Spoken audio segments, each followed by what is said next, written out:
Si pembunuh memasang bom di mobil, lalu pergi dengan motornya. Pria yang berada di dalam mobil sama sekali tidak tahu apa yang sedang terjadi. Bom mulai menghitung mundur. Tiba-tiba seekor lebah masuk ke dalam mobil. Pria itu terus melambaikan tangannya untuk mengusir lebah tersebut. Seiring waktu terus berjalan, ia semakin kesal. Ia membelok tajam dan melaju dengan liar. Waktu tersisa hanya 14 detik. Pria itu masih sibuk melawan lebah. Kemudian, lebah itu mendarat di dashboard. Pria itu melepas sepatunya, siap untuk menghantam lebah tersebut. Dari kejauhan, si pembunuh mengira misinya sudah berhasil. Namun, mengejutkannya, pria itu sama sekali tidak terluka. Ia mengira pria itu mungkin memiliki kekuatan gaib. Si pembunuh tak punya pilihan selain mencoba lagi keesokan harinya. Ia menembaki mobil pria itu beberapa kali. Salah satu peluru mengenai tangki bensin. Bensin menyembur kemana-mana. Namun pria itu tetap tidak menyadarinya. Ia mengeluarkan pemantik mobil, tapi ternyata rusak. Jadi ia melemparkannya keluar. Pemantik itu jatuh ke genangan bensin dan memicu api. Si pembunuh yang sial malah melaju langsung ke dalam kobaran api. Ia nyaris terbakar hidup-hidup dan cepat-cepat melompat keluar dari mobil. Jeepnya terguling ke jurang dan meledak. Si pembunuh tidak percaya betapa sulitnya misi ini. Pria itu tetap melaju dengan mobilnya yang bocor. Akhirnya, bos mereka memutuskan untuk mengirim pembunuh terbaik mereka. Tak lama kemudian, pria itu sampai di sebuah pom bensin. Pembunuh terbaik itu telah mengikutinya. Ia mengeluarkan belati dan menunjukkan tanda-tanda di lengannya. Bukti dari para korban yang telah ia bunuh. Ia berkata bahwa pekerjaan ini sangat mudah baginya. Namun, pria itu tidak menyadari bahaya yang mengintainya. Seorang petugas pom bensin melihat lubang di mobil dan menambalnya dengan permen karet. Di dekat sana, pria itu sedang menggunakan pistol air untuk mencuci rambutnya. Ia tidak menyadari si pembunuh diam-diam mendekat dengan kain bius. Namun, tepat saat si pembunuh bergerak maju, kain itu malah terbang masuk ke mulutnya sendiri. Pria beruntung itu kembali berhasil lolos. Beberapa jam kemudian, si pembunuh akhirnya sadar kembali. Tapi ia secara tidak sengaja memicu mekanisme tersembunyi di belatinya. Pembunuh terbaik itu tewas di tempat.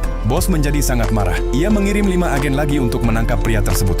Ia bahkan menempatkan para penjaga untuk mengawasinya. Namun, tiba-tiba pria itu meledak dengan kekuatan luar biasa. Ia memutuskan tali dan melompat keluar dari jendela. Ia mengikat salah satu penjaga. Seorang penjaga lain muncul. Pria itu mengangkat tangan untuk menyerah, tetapi tanpa sengaja, ia malah menjatuhkan penjaga kedua juga. Ia lolos lagi, murni karena keberuntungan. Akhirnya, sang bos kehilangan kesabaran. Ia memutuskan untuk turun tangan sendiri. Ia menyelinap masuk ke rumah pria itu dan menunggu. Saat pria itu pulang, bos tiba-tiba muncul dari balik pintu. Kali ini, sepertinya tidak ada jalan keluar. Pria itu benar-benar bingung, tapi tepat saat itu, yakin kamu bisa menebak apa yang terjadi selanjutnya?